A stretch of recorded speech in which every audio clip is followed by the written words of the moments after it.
The House and Senate provided about $3.6 billion in our FY25 bills. They never got across the finish line. So the CR that we're currently under froze this level at $3.2 billion.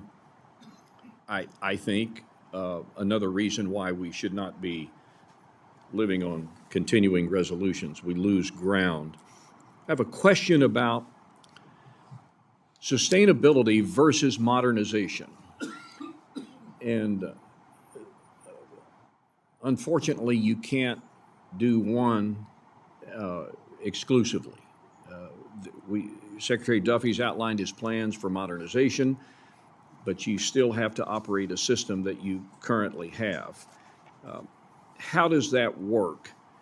And how difficult will it be for us to achieve the overall goals of modernization while at the same time providing the sustainable safety systems that we currently have in place, and how the FAA is best equipped to do that? Thank you, sir, for the question. So our budget request, in fact, incorporates the needs to continue to sustain what we have in place today. But clearly, we've seen evidence where the equipment today is, as I stated in my testimony, starting to degrade in our operability, in our ability to operate the system. And we see outages and delays associated with that equipment.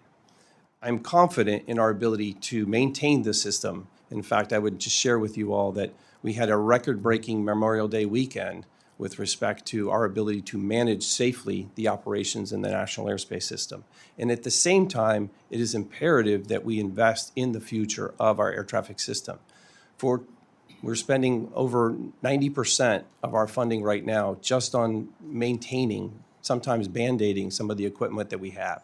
And so the Secretary's bold vision, under obviously the President's direction, is to make sure that we're able to build a new air traffic system to put in place to manage what we're dealing with today and the increase in traffic safely, and at the same time anticipate the needs we need going forward as we think about things like drone integration, advanced air mobility, and the like. And so the budget that we're proposing today, in fact, sustains the operations that we have, and at the same time enables our success in the future as we think about the new systems that we need to come online.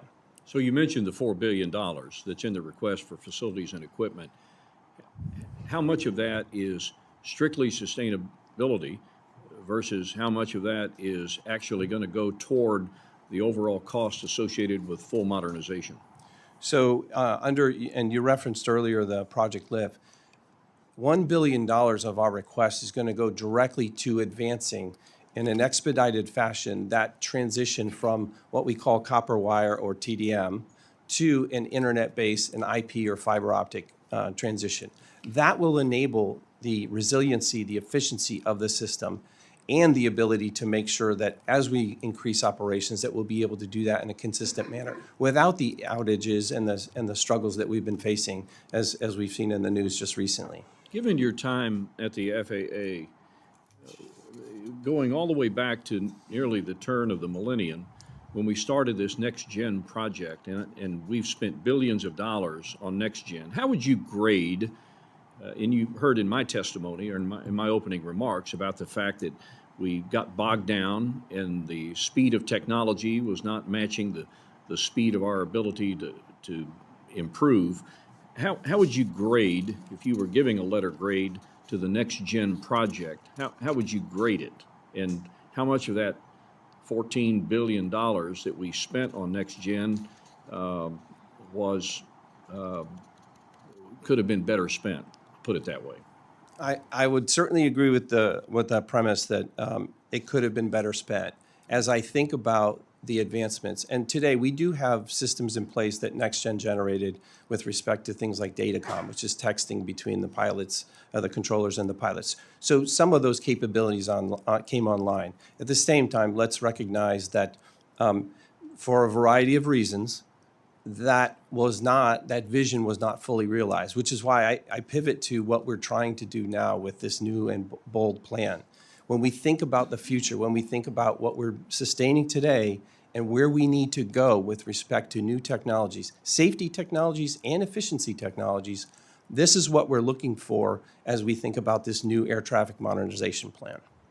You didn't give it a letter grade, but can I assume that you're not advocating that it be on the honor roll? Yes, sir. I can agree to that. Fair enough.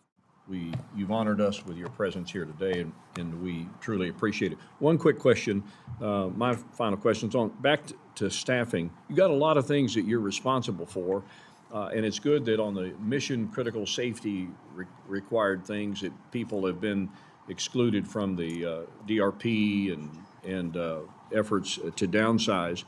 But the fact is, you do so many other things that are not directly related to aviation safety. And I'm talking about certifications and lots of other different programs, reevaluation of airspace as an example, and you know, things like rulemaking on visual, beyond the visual line of sight, those kinds of things.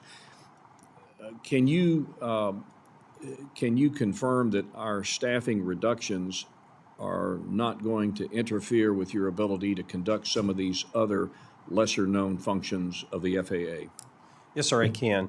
Again, safety critical, we will always continue to, where we find need, we have the ability to bring people back. The Secretary's been very clear with me. If I have a need for something, whether it's aeronautical services or an engineer, and by the way, we continue to hire engineers to do our oversight, I have that ability to do that. So I will tell you, we will be solid on staffing.